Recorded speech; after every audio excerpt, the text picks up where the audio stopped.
Richard Southern in the 680 newsroom.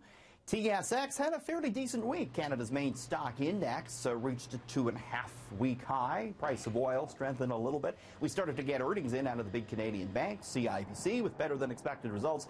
As expected, we did see a little bit of weakness out of its loan book and mortgage loan book, and that's because of the new mortgage rules that went into place. But still, fairly good results out of CIBC, and we'll get more bank earnings coming up this coming week. Really interesting story from the CEO and the founder of Amazon. Jeff Bezos announced a really interesting investment he's making. He's spending $42 million to construct a massive clock inside a Texas mountain that will tick every day for 10,000 years. We're looking at the time-lapse video of them building this. So the clock is powered not by a battery, but by Earth's thermal cycles. It will keep time over the millennia, marking time with a chime once a day. The clock powered by a large weight hanging on a gear. Its chimes have been programmed to not repeat themselves for 10,000 years.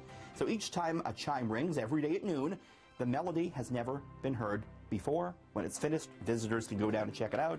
The clock's creators say they hope it stands as a symbol for long-term thinking.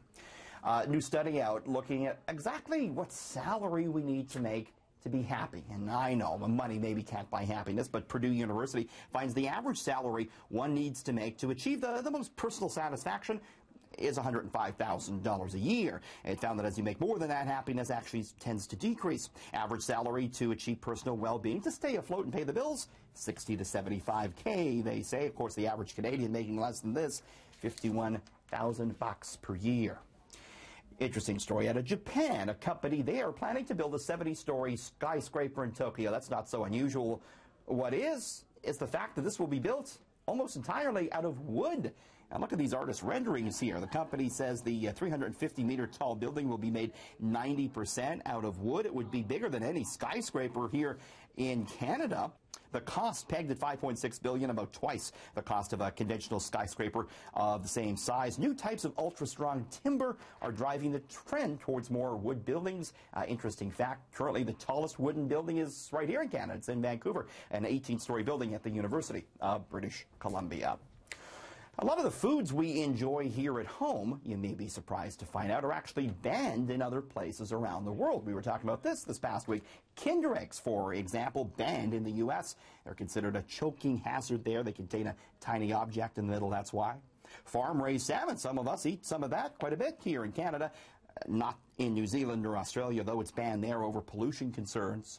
Chewing gum banned in Singapore over littering worry. Vendors who choose to sell it risk a prison sentence. Ketchup banned in French schools on health concerns. Imagine that.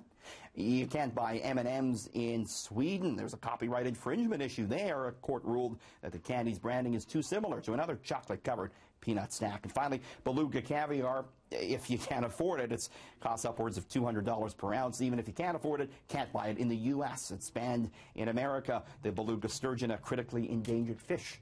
So that's why they outlaw the very pricey beluga caviar in the States. In the 680 newsroom, Richard Southern, City News.